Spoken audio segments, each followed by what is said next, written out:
بسم اللہ الرحمن الرحیم۔ السلام علیکم۔ قدیم زمانے میں ایک بادشاہ ہوا کرتا تھا جس کی 12 بیٹیاں تھیں، یعنی 12 شہزادیاں۔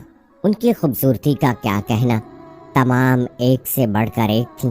بادشاہ نے ان کی شادی کا فیصلہ کر لیا، لیکن راجا کو ایک ایسے راز کا پتہ چلا جو کہ حیران کر دینے والا تھا۔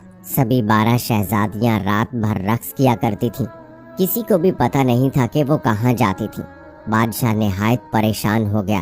اس نے قلعے کے سارے دروازے بند کروا دیے تاکہ شہزادیاں باہر نہ جا سکیں، لیکن اس کی تمام کوششیں ناکام ہو گئیں، کیونکہ اس نے دیکھا کہ ان کے جوتوں میں چھید ہو گیا تھا۔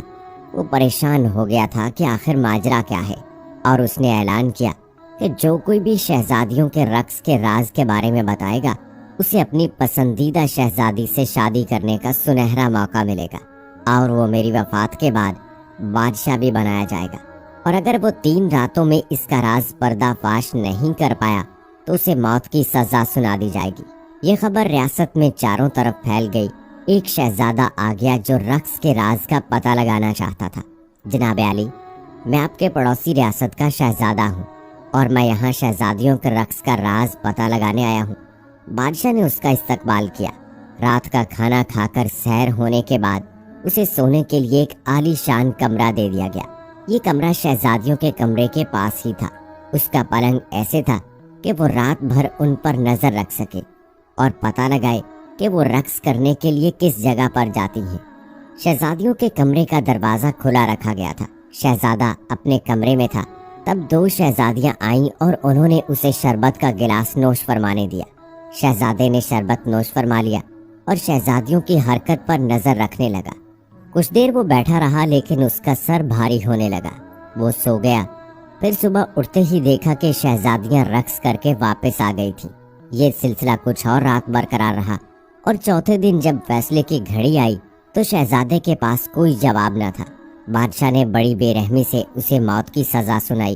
اس کے بعد کئی لوگوں نے اپنی تقدیر آزمائی، مگر وہ اپنی کوششوں میں ناکام رہے، اور ان کو بھی بادشاہ نے موت کے گھاٹ اتار دیا۔ بادشاہ بھی ان کو سزائے موت دے کر خوش نہیں تھا، اور اسے اس بات کا دکھ بھی تھا کہ کوئی بھی شہزادیوں کے رقص کا راز پتہ نہیں لگا پایا۔ اس ملک میں ایک سپاہی بھی تھا جو زخمی ہو جانے کی وجہ سے اپنا کام چھوڑ کر واپس آیا تھا۔ اب اس کے پاس کوئی کام نہیں تھا، اس لیے وہ بادشاہ کی ریاست کی طرف چل پڑا۔ راستے میں اسے ایک ضعیفہ خاتون ملی۔ اس نے اس کی مدد کی۔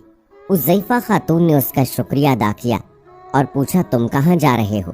مجھے پتہ نہیں، میں سوچ رہا تھا کہ میں بادشاہ کے شہر جاؤں ان شہزادیوں کے لیے۔ میں آپ کا مطلب نہیں سمجھا۔ کیا تمہیں بادشاہ کے اعلان کے بارے میں نہیں پتہ؟ وہاں میں نے سنا ہے، لیکن مطلب سے گیا تو مجھے اپنی قیمتی جان گنوانی پڑے گی، جیسے باقی لوگوں نے اس کوشش میں گنوا دی۔ تم بس وہ شربت نہیں پینا جو وہ سونے سے پہلے دیتی ہے، صرف سونے کا ناٹک کرنا۔ ضعیفہ خاتون نے اسے ایک شناخت دی اور کہا کہ تم اسے پیو گے تو آنکھوں سے اوجھل ہو جاؤ گے، ایسے تم 12 شہزادیوں کا پیچھا کر سکتے ہو۔ سپاہی ضعیفہ خاتون کا تہہ دل سے شکر گزار ہوا اور بادشاہ کے قلعے کی طرف چل پڑا۔ بادشاہ نے سپاہی کا استقبال کیا اور اس کی بھی اچھی خاطرداری کی۔ پھر شام ڈھلتے ہی سپاہی کو بھی شہزادیوں کے پاس کمرے میں قیام پذیر ہونے کی جگہ دی۔ کچھ دیر کے بعد سب سے بڑی شہزادی سپاہی کے کمرے میں داخل ہوئی۔ آؤ سپاہی، ہم آپ کے لیے شربت لے کر آئے ہیں، نوش فرمائیے، ہم سب کو بہت خوشی ہوگی۔ سپاہی کافی ذہین تھا، اس نے سارا شربت پی لیا، لیکن اسے نگلا نہیں، کیونکہ اس نے اپنی زبان کے نیچے ایک تھیلی رکھی ہوئی تھی۔ جیسے ہی شہزادی کمرے سے باہر نکلی تو اس نے تھیلی کو باہر نکالا اور سونے کا ناٹک کرنے لگا۔ ساری شہزادیاں اسے سوتا ہوا دیکھ کر خوش ہو رہی تھیں اور باہر رقص کرنے کے لیے سبھی تیار ہو گئے۔ جیسے ہی وہ آگے بڑھیں تو سب سے بڑی شہزادی نے اپنے پلنگ پر تختی ماری، جو جھٹ سے زمین دوش ہو گیا، اور پھر ایک کے بعد ایک ساری اس خفیہ جگہ سے نیچے اتری۔ سپاہی یہ سب کچھ دیکھ رہا تھا اور ان کا پیچھا کیا۔ آدھے راستے نیچے اترنے کے بعد سب سے چھوٹی شہزادی خوف زدہ ہو گئی۔ مجھے ایسا لگ رہا ہے جیسے کوئی میرے ساتھ چل رہا ہے، کیونکہ ہم اندھیرے میں چل رہے ہیں، اسی لیے چلو آؤ۔ سپاہی نے اس کے کپڑے کو تھوڑا کھینچا، وہ اور خوف زدہ ہو گئی۔ کوئی تو ہے جس نے میرے کپڑے کھینچے ہیں، مجھے تو بہت خوف آ رہا ہے، شاید کسی کیل میں پھنس گیا ہوگا، جلدی نکلو اور چلو۔ سپاہی بھی شہزادی کے ساتھ چل پڑا۔ سبھی شہزادیاں ایک ایسے حصے میں پہنچی